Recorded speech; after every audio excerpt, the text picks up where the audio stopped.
The war in the Mediterranean raged for almost 4 years. There were the initial British triumphs in Italian Somaliland. In the combat in North Africa, the Desert Rats and the Africa Corps chased each other back and forth. The campaign in the Mediterranean finally ended in northern Italy. This long and bitter combat is less remembered now than the Eastern and Western fronts in Europe. The Allied powers in the Mediterranean first ignored the lessons of their power, then used them brilliantly for a brief period. Those lessons were then forgotten before being finally revived, improved upon, and made standard. It is difficult to understand how the Western powers could have observed the brilliant success of the German Army and Luftwaffe in combined operations and not attempt to emulate it. Yet it was not until mid-1942 that a formal attempt was made to coordinate Army and Air Force activities as the Germans did.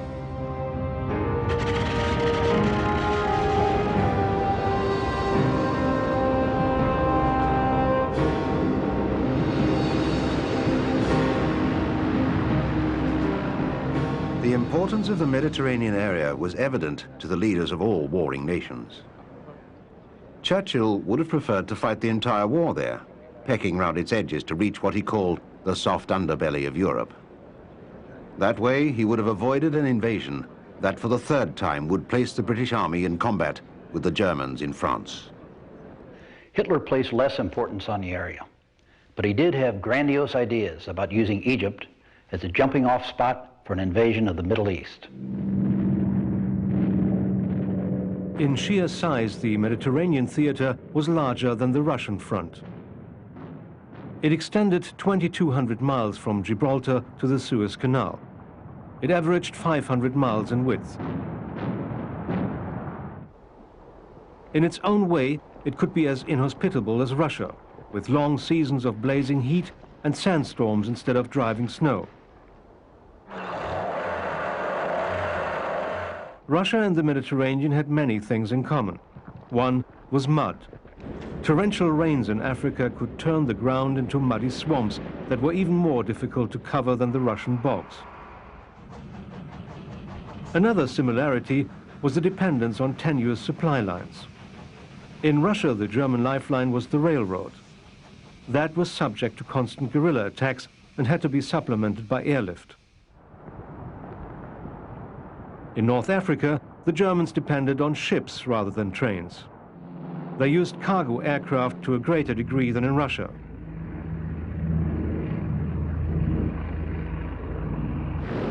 Comandanti, piloti ed equipaggi si accingono alla difficile impresa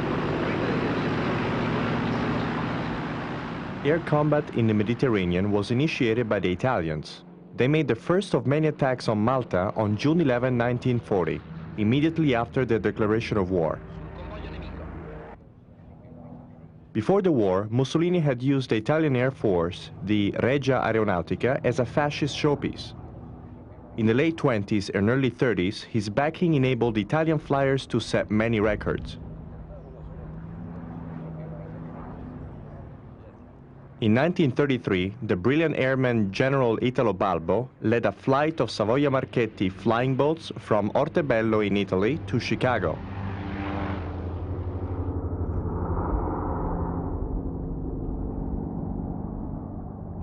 In 1934, Lieutenant Francesco Agello flew his Macchi Castoldi seaplane to a world record speed of 440 miles an hour. At the beginning of the war, the Regia Aeronautica had 1,800 first-line aircraft. More than half were bombers. Most of those were the three-engine Savoia Marchetti Sparrowhawks.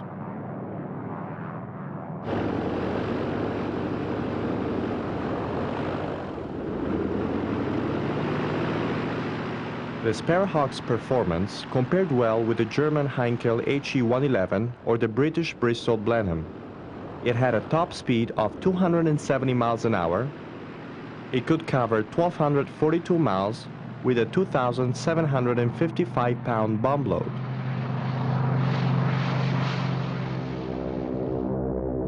Its wood and fabric construction made it vulnerable to small caliber shell fire.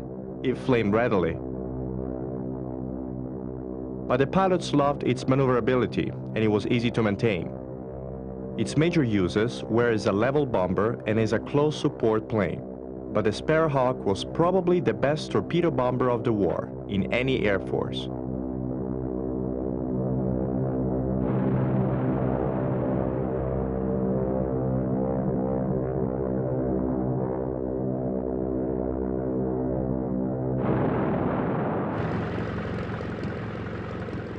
The Italian Air Force entered the war with obsolete fighters.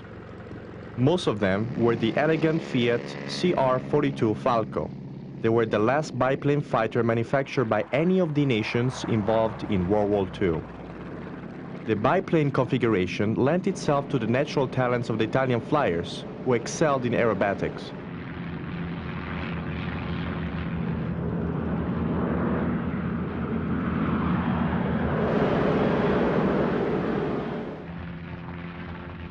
The CR-42s were so maneuverable that British Hurricane pilots had to adopt the tactic of avoiding dogfights and using dives and zooms to gain the advantage.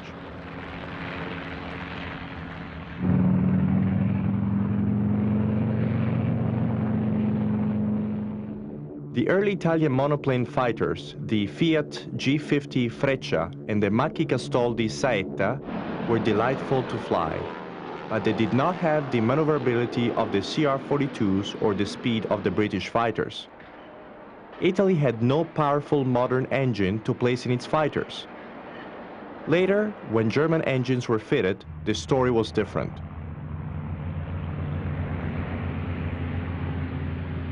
The sleek Macchi Castoldi Folgore would easily dominate the P-40s and Hurricanes in Africa.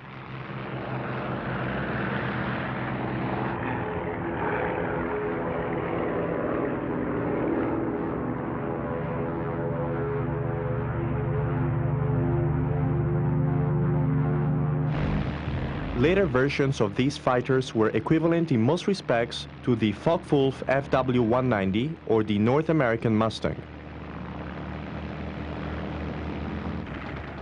All Italian fighters were handicapped by lack of firepower. The few guns they had were of inferior performance.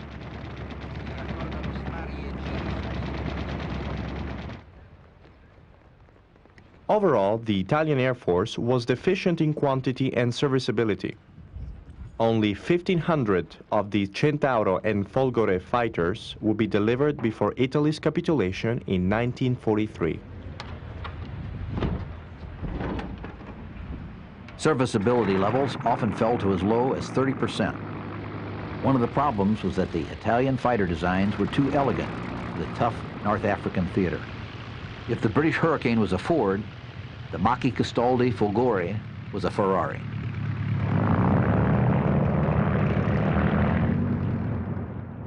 Italy had long experience in North Africa, but Air Force maintenance personnel failed to provide such basic necessities as tropical filters to keep the delicate engines running. The Italian Air Force had brave, capable leaders at the squadron level and below, but it suffered from corrupt incompetence at the top. One Italian general said he enjoyed military life because of its comfortable pay and the assurance of excellent pasta daily.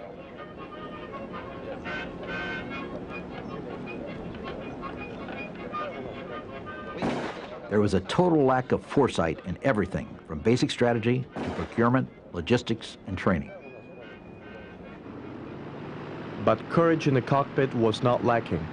The Italian pilots flew hard and well under difficult circumstances.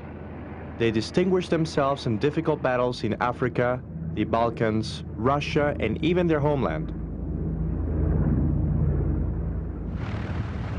One of the most highly regarded Regia Aeronautica heroes was Major Carlo Emanuele Buscaglia. He flew SM-79 torpedo planes with great elan. The Regia Aeronautica was reluctant to glorify individuals. It appears that Major Adriano Visconti and Captain Franco Lucchini were the leading aces, each with 26 victories. Despite a shortage of leaders and equipment, the Italian Air Force fought bravely, sometimes alone, sometimes with the Luftwaffe. Its first campaign was an assault on a tough little island in the Mediterranean. the island of Malta, which was vital British territory.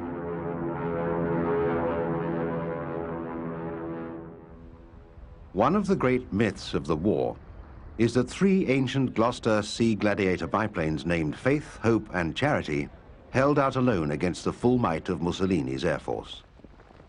The story is almost true. In fact, there were 18 Sea Gladiators in storage on Malta. 6 were already assembled and the remainder were used for spare parts in the battle.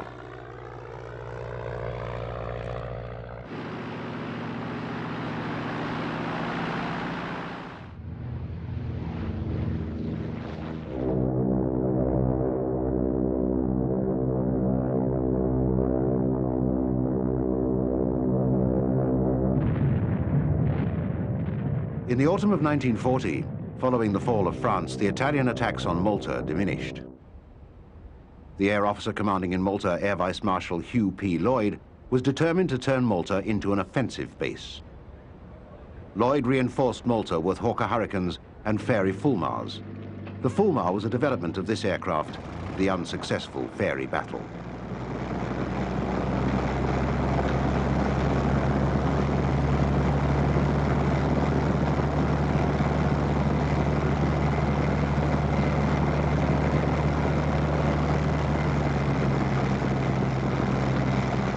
Next, he brought in Martin Maryland reconnaissance aircraft, Vickers Wellington bombers, and short Sunderland flying boats.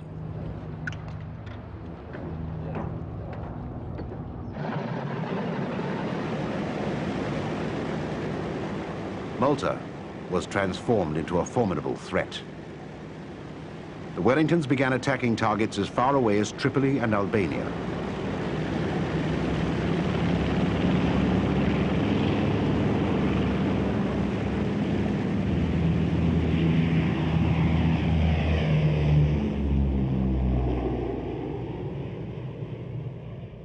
The importance of the role of the Martin Maryland's reconnaissance was highlighted on November the 10th, 1940. They reported that a large Italian naval fleet was in Taranto harbor in southern Italy.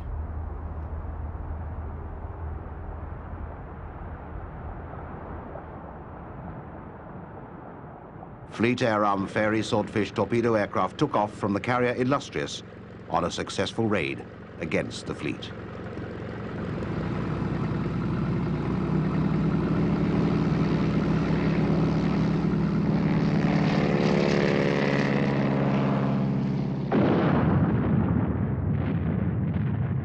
The Italians appealed to the Luftwaffe for help against Lloyd's aggressive tactics.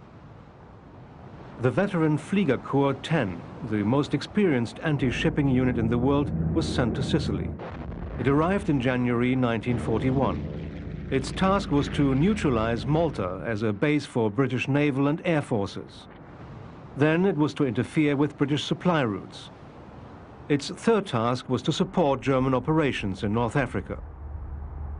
Malta was totally dependent on Great Britain for supplies. Convoys had to run a 600-mile gauntlet at risk of attack by aircraft, U-boats, or motor torpedo boats. Fliegerkorps 10 began its onslaught with an attack on Force H, a huge British convoy that included the aircraft carrier Illustrious. German Stukas slammed bombs into the deck of the Illustrious, but it managed to limp into the Grand Harbor at Malta. It was the beginning of what was known as the Illustrious Blitz.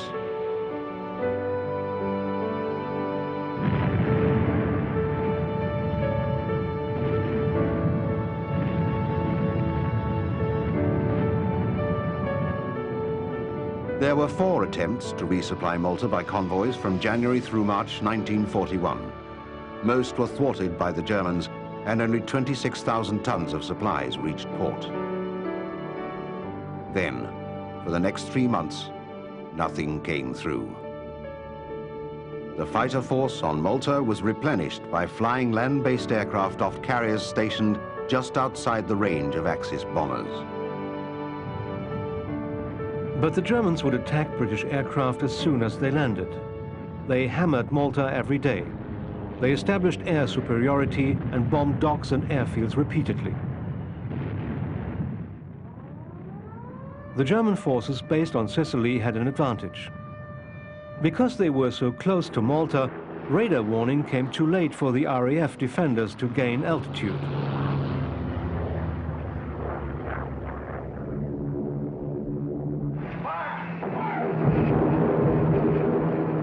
Surprisingly, the German bombing attacks caused relatively few casualties, but they achieved what the Germans set out to accomplish, the suppression of attacks on Axis shipping.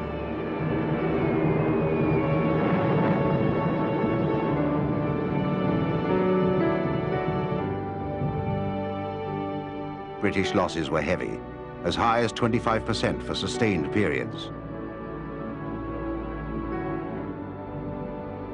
Replacement pilots were thrust into battle without any chance of acclimatizing themselves to conditions on Malta.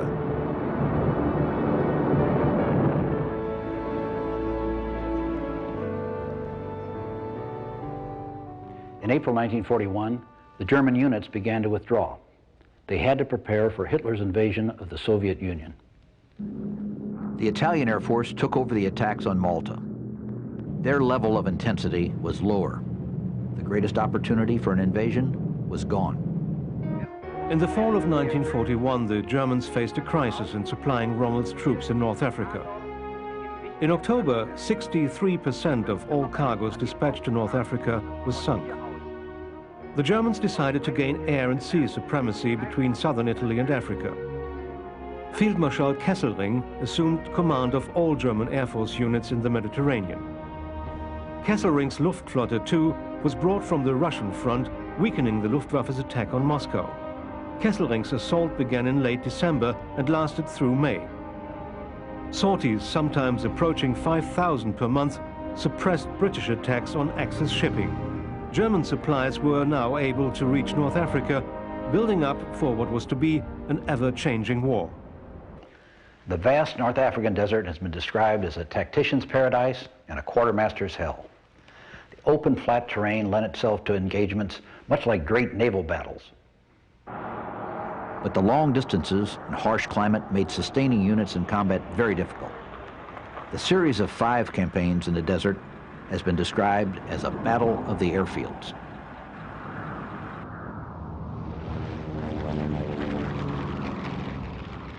The air power of each advancing army diminished as it had to use unprepared airfields. But the retreating army gained strength as it fell back on prepared airfields.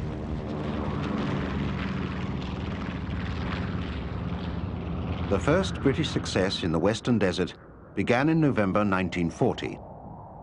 Operation Compass turned into an offensive that rolled the Italians all the way out of Libya. The RAF only had a ragtag collection of aircraft, but its aggressive tactics quickly established air superiority over the Italian Air Force. The British Western Desert Force defeated the last of the Italian army at the Battle of Beda Fom on February the 6th, 1941. In the campaign, the British pushed on almost to Tripoli. They captured 130,000 prisoners and virtually all of the Italian armor and artillery. The Italian Air Force lost 58 aircraft in combat and hundreds more on the ground. The British did not press on the few extra miles to Tripoli. It was a grave error. Hitler now sent General Erwin Rommel to command what would soon become famous as the Deutsches Afrika Korps. 2 small-scale divisions, the 5th Light and the 15th Panzer, arrived in Tripoli in March. The Afrika Korps benefited from the heavy raids being carried out on Malta. It was able to gather enough supplies for the first of Rommel's remarkable counter-offensives, which began on March 31st, 1941. Rommel had to conduct his first campaign with almost no air support at all. All of the Axis airfields were so muddy that they were unserviceable. But Rommel's Air Command Africa faced an RAF which was equally weak. The RAF had 4 squadrons in Africa, 1 of Lysanders, 1 of Blenheim IVs, and 2 of Hurricanes. The RAF force was gradually built up, but with difficulty. The route for British reinforcements was agonizing. Aircraft was sent by ship. They traveled around the Cape of Good Hope and through the Red Sea to Egypt. It took 70 days. A flying route was established from Takoradi in West Africa, but that was a 3,700-mile journey that exhausted the crews. Over 90% of the aircraft made it through, but on arrival they needed immediate overhaul and repair.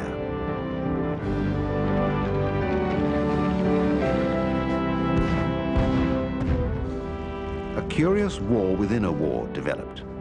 The Royal Air Force managed to retain air superiority and launch many missions during Rommel's offensive.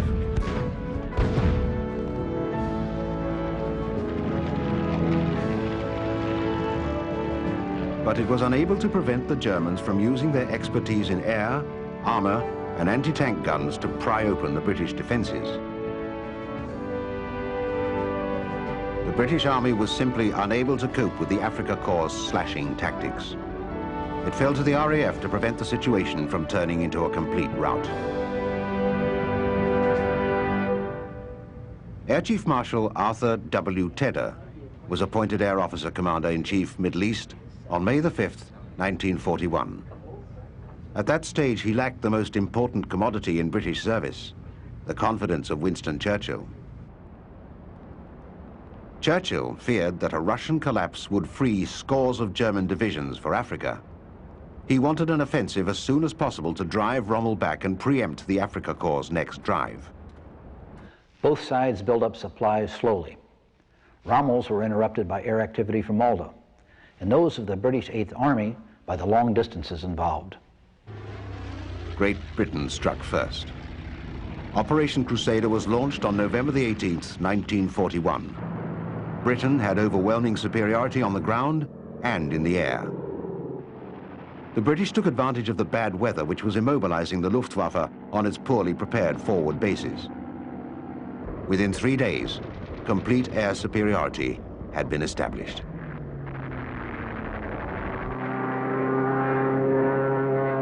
After some initial setbacks, the British rolled the Afrika Korps all the way back to El Agheila, where the Germans had started out 8 months before.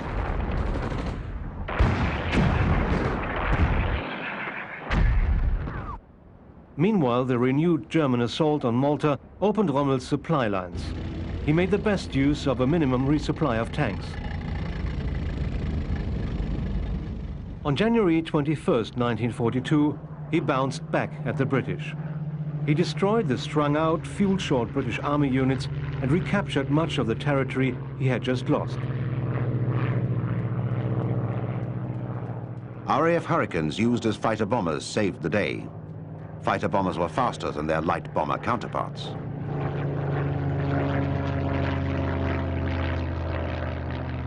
The Hurricane 1 pointed the way for Hurricane 2s and Typhoons and Thunderbolts. They would carry far heavier armament loads and only a little while later would devastate the enemy.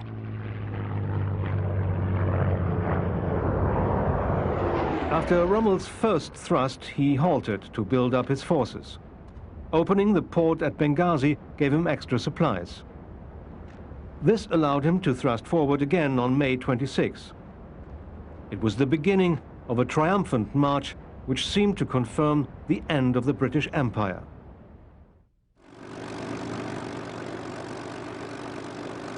Between February and May 1942, the Western Desert Air Force flew 14,000 sorties against Rommel's forces.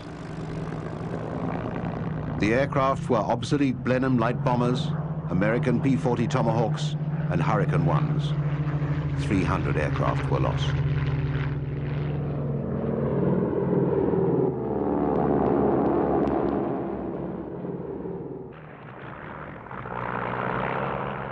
The Luftwaffe had a trump card. 120 excellent Messerschmitt Bf 109F fighters, clearly superior to anything the British had.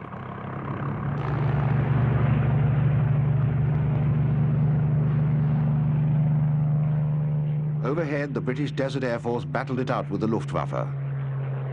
The DAF had a slight edge in numbers.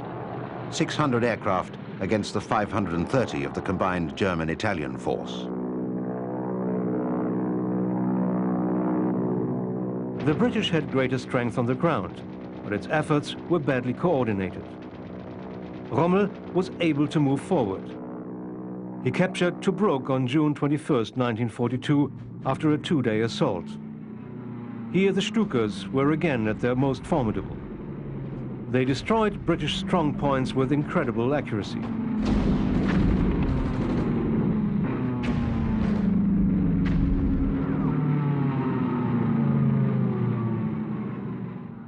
Rommel was more pleased with the supplies he captured at Tobruk than he was by his promotion to Field Marshal. For the British, this defeat was a disaster second only to the loss of Singapore to the Japanese. It caused Churchill deep anguish. It raised questions about the fighting worth of the British Army.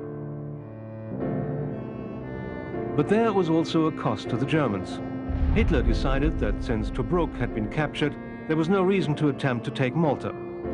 The idea of a seaborne assault on the island had always worried him, and he was glad to have an excuse not to undertake it. Malta would survive to rebuild itself. It would choke off the Axis air and sea supply routes and become the instrument of Germany's ultimate defeat in Africa.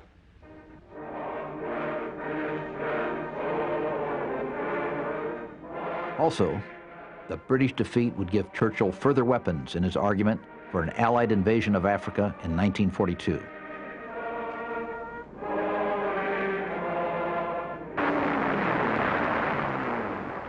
The nearly exhausted Afrika Korps won another great victory over the British at Mersa Matruh on June 27-28.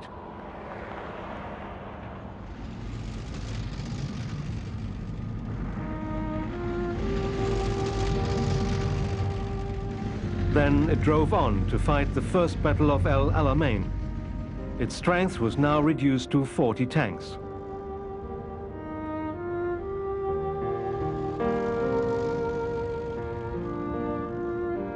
The Luftwaffe was decimated by attrition, the sheer wear and tear of intensive desert service, and a shortage of fuel. There were still 290 Luftwaffe aircraft available, but their mechanics, the Blackbirds, could not create spare parts out of the hot desert air or pump aviation gasoline from the barren desert sand. Rommel decided to fight the Battle of El Alamein with a vastly diminished air force. In contrast, the British Desert Air Force threw every aircraft it could gather into the fray. In the first week of the battle, it flew almost 5,500 sorties.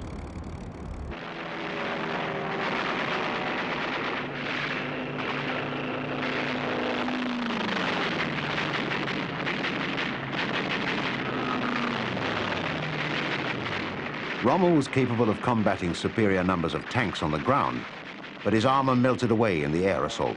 He was forced on the defensive. He was hundreds of miles from his supply depots, and his enemy was growing stronger every day.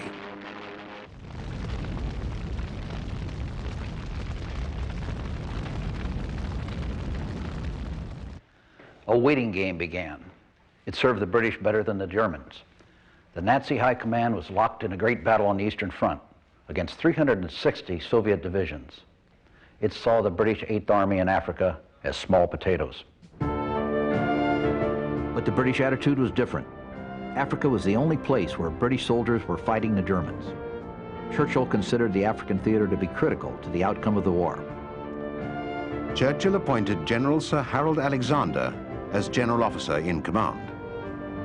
The 8th Army also received a new commander, Lieutenant General Sir Bernard Montgomery. Montgomery was egotistic and irascible, but he professed regard for air power. He said his first priority was cooperation with the Desert Air Force. He said, there are not two plans, Army and Air, but one plan, Army Air. Unfortunately, when victory came, Montgomery would claim it as the Army's alone.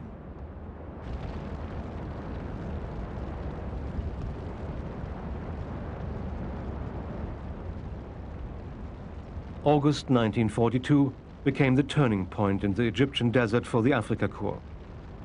Alam Halfa was a key hill in the British defenses.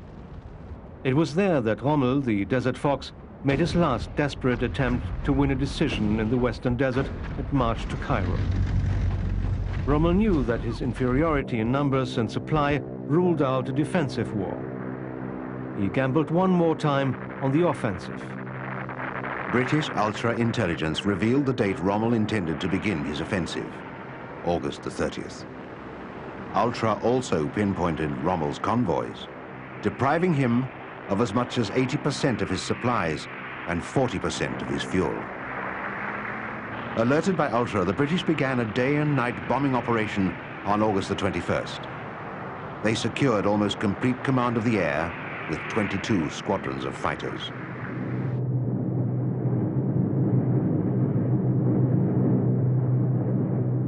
By September the 2nd, the Desert Air Force had dropped more than 100 tons of bombs against tanks, trucks, and encampments.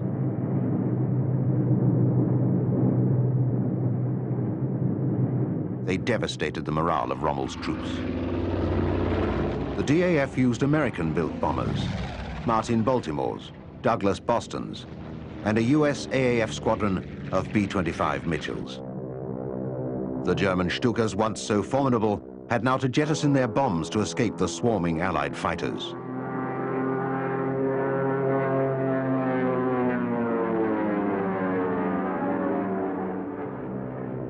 In the meantime, Montgomery kept his army entirely on the defensive. He didn't expose his tanks to the threat of Rommel's counterstrokes. It was a pivotal battle for the British Army. From this time forward, it would never be denied air superiority by the Allied air forces. And its expertise in the art of close air support would continue to improve.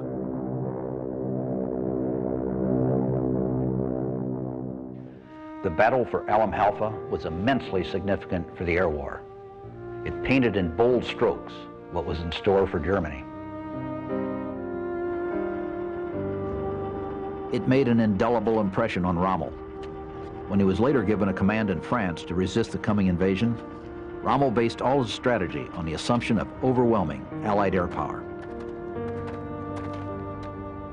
Rommel had shot his bolt. He could now only withdraw, and Hitler forbade him to do it. He faced a second battle at El Alamein. Montgomery, with precision and a caution that would become legendary, built up massive amounts of artillery, tanks, and an overwhelming superiority in air power.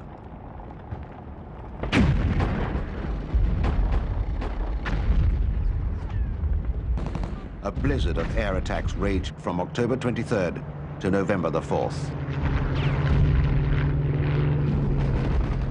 The Allies flew 4 times as many sorties as the Axis.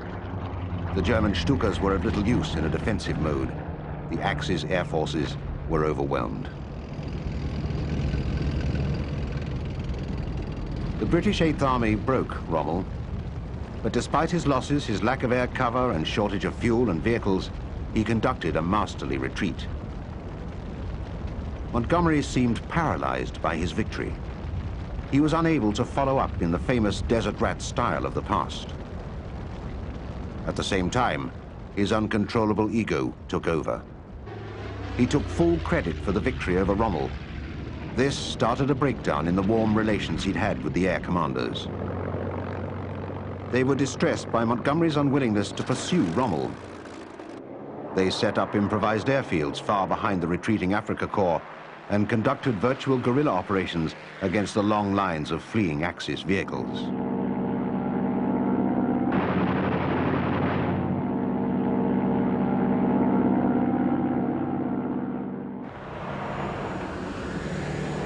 The Afrika Korps made it back to Tripoli, from where Rommel had started twice before. Its next battle would be to resist Operation Torch, the Allied invasion of North Africa. United States military officers believed that the main thrust of both air and ground effort should be against Europe. But President Roosevelt and Winston Churchill wanted to get American troops into combat as soon as possible. They prevailed. On November 8, 1942, what was at the time the biggest invasion operation in history took place. 102 ships sailing from the United States, landed on the coast of Morocco. A center task force of American troops and British naval forces landed near Oran. An eastern task force landed near Algiers.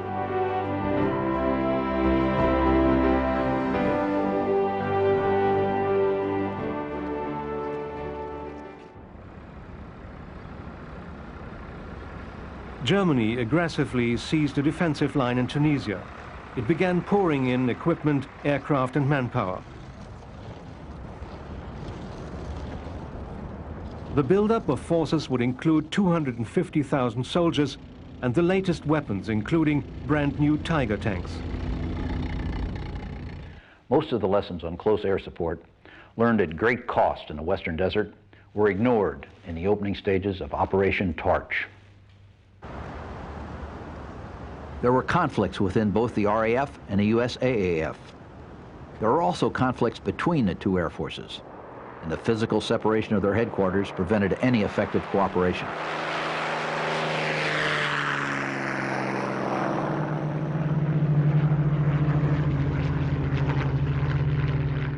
The Germans took full advantage of the lack of coordination between Allied air and ground forces. After months of being hounded by the Desert Air Force, the Luftwaffe now ruled the skies over Tunisia.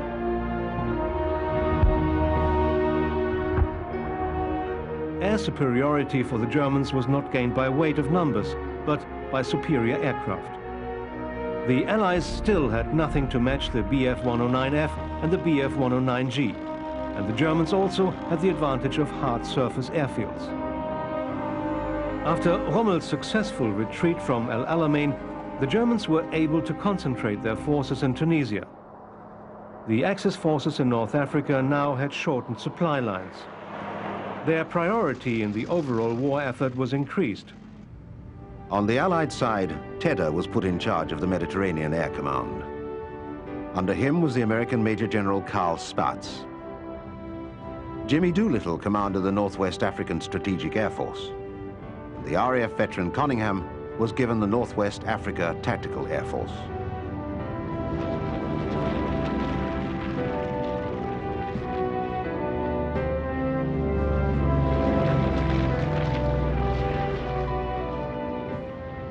Cooperation between the British and American officers was splendid. The new arrangements swept away past difficulties of personality and bureaucracy. Doolittle's Strategic Air Force had American heavy bombers and British Wellingtons. Coningham's Tactical Air Force drew from the American 12th Air Force and the British Desert Air Force.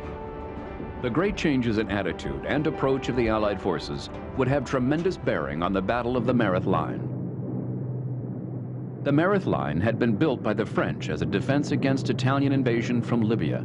It consisted of old-fashioned forts, tank obstacles, and artillery. The Allied air forces heavily outnumbered the Axis forces.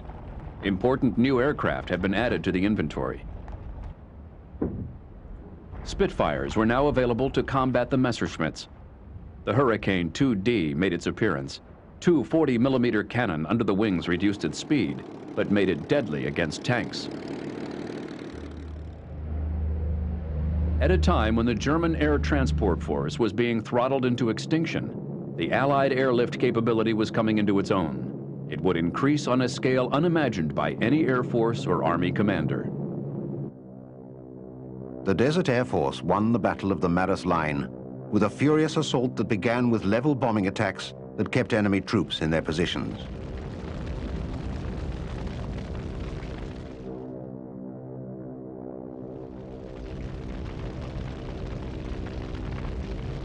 This was followed by continuous flights of fighter bombers that sought out the German anti-tank teams and destroyed them.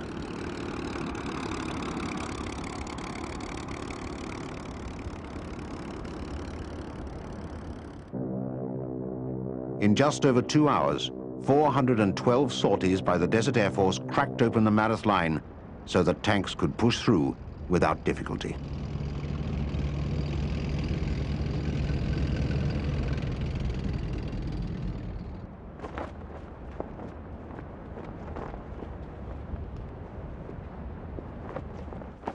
From this point on, the fate of the Axis troops in Tunisia was sealed. Yet the Germans continued attempting to resupply on a lavish scale.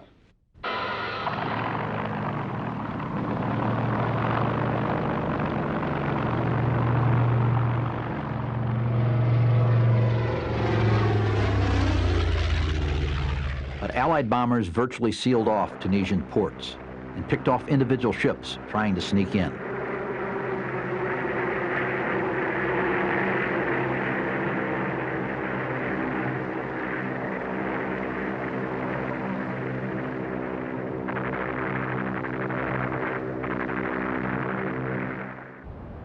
The Luftwaffe tried to pick up the slack by making 150 sorties a day in both the standard Junkers Ju-52 and the new six-engined Messerschmitt Me-323 Gigant, a mammoth-converted glider that could carry 10 tons of fuel.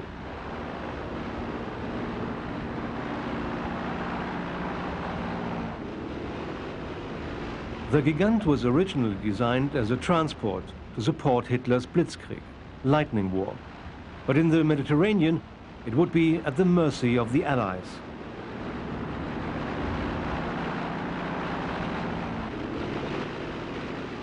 The Allied forces responded with 4 separate massive victories in the air. On 2 days, early in April, P-38s shot down more than 60 German planes. Some were transports, and some were escorting convoys.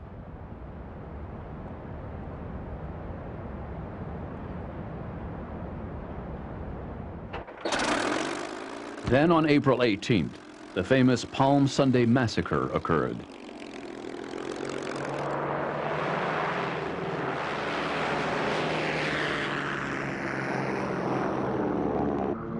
Three squadrons of P-40s, with British Spitfires flying top cover, intercepted a huge formation of more than 100 Ju-52s. They were escorted by Bf-109s, 110s, and Macchi Castoldi Folgeres.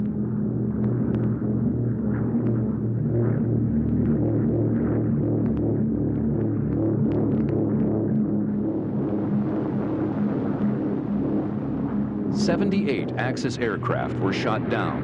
51 of them were transports. The Allies lost 7 aircraft.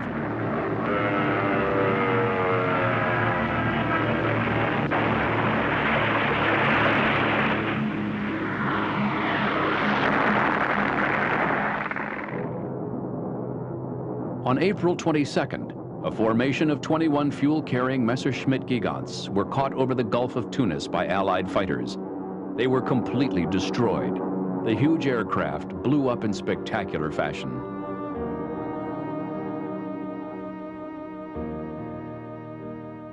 In 17 days, Axis transport losses reached a total of 435.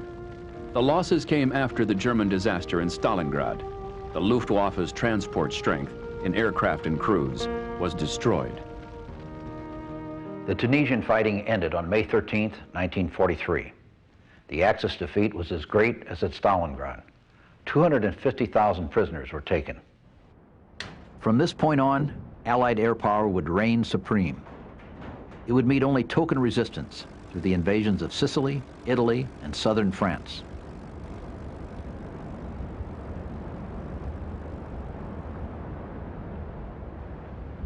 The German infantryman, considered even by his enemies to be the best in the world, soon learned to fight hard defensive battles without air cover.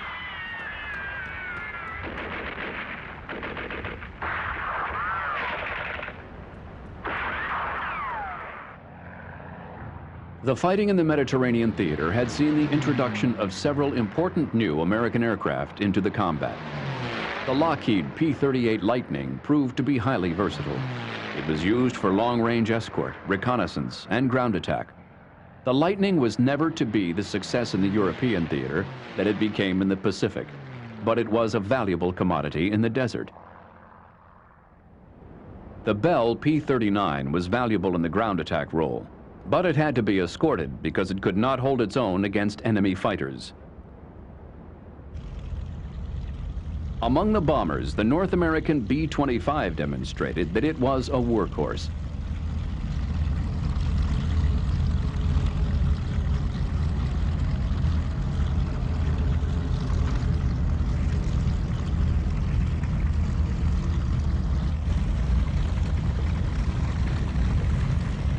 The Martin B-26 Marauder overcame its original notoriety as a crew killer.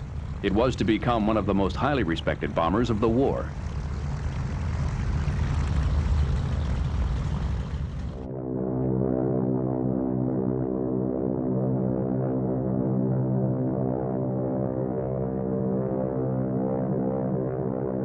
The effectiveness of the new Allied generation of fighter bombers was enhanced by a new communications system. This would later become known as FACS, Forward Air Controllers. Experienced observers, first on the ground and later flying in grasshoppers, small aircraft like the Piper Cub and the Auster, began picking up targets and marking them with smoke from rockets. The campaign in the Mediterranean had been bitterly opposed by many of the Allied generals, but it actually proved to be the best possible school for warfare. The United States Army Air Forces learned the demanding science of air-ground cooperation at relatively low cost. They would apply it well in the invasion of Europe.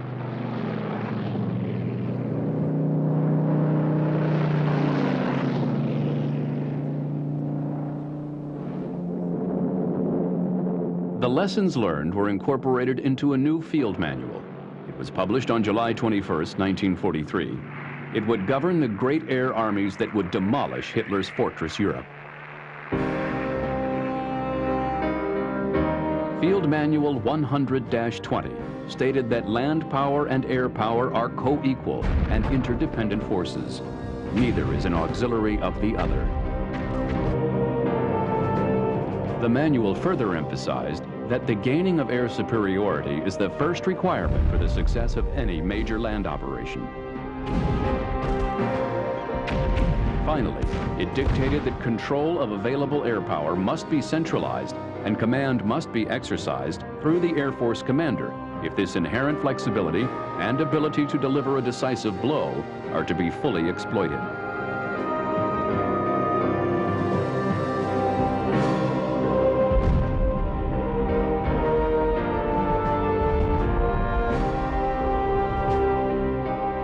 The Germans believed this.